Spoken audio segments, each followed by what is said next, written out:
ಲಕ್ಕುಂಡಿಯಲ್ಲಿ ಇವತ್ತು 7ನೇ ದಿನದ ಉತ್ಖನನ ಆರಂಭ ಆಗ್ತಾ ಇದೆ. ಪುರಾತತ್ವ, ಜಿಲ್ಲಾಡಳಿತ, ಪ್ರವಾಸೋದ್ಯಮ ಇಲಾಖೆ, ಲಕ್ಕುಂಡಿ ಅಭಿವೃದ್ಧಿ ಪ್ರಾಧಿಕಾರ ನೇತೃತ್ವದಲ್ಲಿ ಉತ್ಖನನ ಪ್ರಕ್ರಿಯೆ ಆರಂಭ ಆಗ್ತಾ ಇದೆ. ಲಕ್ಕುಂಡಿಯಲ್ಲಿ ಇವತ್ತು 7ನೇ ದಿನದ ಉತ್ಖನನ ಪ್ರಕ್ರಿಯೆ ಆರಂಭ ಆಗ್ತಾ ಇದೆ.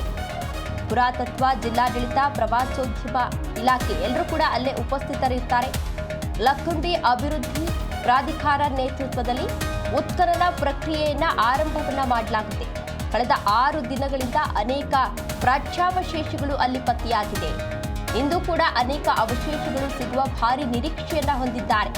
35 ಜನ ಕಾರ್ಮಿಕರಿಂದ ಉತ್ಖನನ ಕಾಮಗಾರಿ ಆರಂಭ ಆಗುತ್ತೆ. ಭೂಮಿ ಅಗೆದಂತೆಲ್ಲ ಅನೇಕ ಅವಶೇಷಗಳು ಸಿಗುವ ಸಾಧ್ಯತೆ ಇದೆ ಎನ್ನುವ ಮಾಹಿತಿ ಇದೀಗ ಲಭ್ಯವಾಗ್ತಾ ಇರುವಂಥದ್ದು.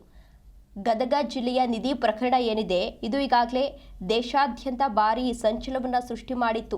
ಅಂದರೆ ಒಬ್ಬರು ಮನೆಯ ಪಾಯವನ್ನು ತೆಗಿತಾ ಇದ್ದಂತಹ ಸಂದರ್ಭದಲ್ಲಿ ನಿಧಿ ಪತ್ತೆಯಾಗಿತ್ತು. ಆ ಕುಟುಂಬಸ್ಥರು ಪೊಲೀಸ್ ಇಲಾಖೆಗೆ ಈಗಾಗಲೇ ಮಾಹಿತಿಯನ್ನು ನೀಡಿದ್ರು. ನಿಧಿ ಪ್ರಕರಣಕ್ಕೆ ಸಂಬಂಧಪಟ್ಟಂತೆ ರಾಜ್ಯ ಸರ್ಕಾರದಿಂದಲೂ ಕೂಡ ಕೆಲವೊಂದಷ್ಟು ಹೇಳಿಕೆಯನ್ನು ನೀಡಲಾಗಿತ್ತು. ಅಲ್ಲಿ ಉತ್ಖನನ ಕ್ರಿಯೆಯನ್ನು ಮಾಡಬೇಕು ಅಂತ ಹೇಳಿ ರಾಜ್ಯ ಸರ್ಕಾರದಿಂದ ಈಗಾಗಲೇ ಆದೇಶವನ್ನು ಹೊರಡಿಸಲಾಗಿತ್ತು. ಅದಾದ ಬಳಿಕ ಈಗಾಗಲೇ ಉತ್ಖನನ ಕ್ರಿಯೆ ಆರಂಭ ಆಗಿದೆ. ಆರಂಭ ಆಗಿ ಇವತ್ತಿಗೆ 7ನೇ ದಿನ.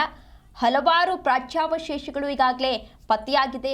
ವಿಧವಾದ ಪ್ರಾಚ್ಯಾವಶೇಷಗಳು ಈಗಾಗಲೇ ಪತ್ತೆಯಾಗಿದೆ. ಪುರಾತತ್ವ ಇಲಾಖೆ ಎಲ್ಲರೂ ಕೂಡ ಸ್ಥಳದಲ್ಲೇ ಈಗಾಗಲೇ ಬೀಡು ಬಿಟ್ಟಿದ್ದಾರೆ. ಇವತ್ತಿಗೆ 7ನೇ ದಿನಕ್ಕೆ ಕಾಲಿಟ್ಟಿದ್ದು 7ನೇ ದಿನವೂ ಉತ್ಖನನ ಕ್ರಿಯೆ ಈಗಾಗಲೇ ಆರಂಭ ಆಗಿದೆ. ಎಲ್ಲ ರೀತಿಯ ಸಿದ್ಧತೆಯನ್ನ ಮಾಡಿಕೊಳ್ಳಲಾಗಿದೆ ಆರಂಭಕ್ಕೆ. ಕಳೆದ 6 ದಿನಗಳಿಂದಲೂ ಕೂಡ ಅನೇಕ ಪ್ರಾಚ್ಯಾವಶೇಷಗಳು ಈಗಾಗಲೇ ಪತ್ತೆಯಾಗಿತ್ತು.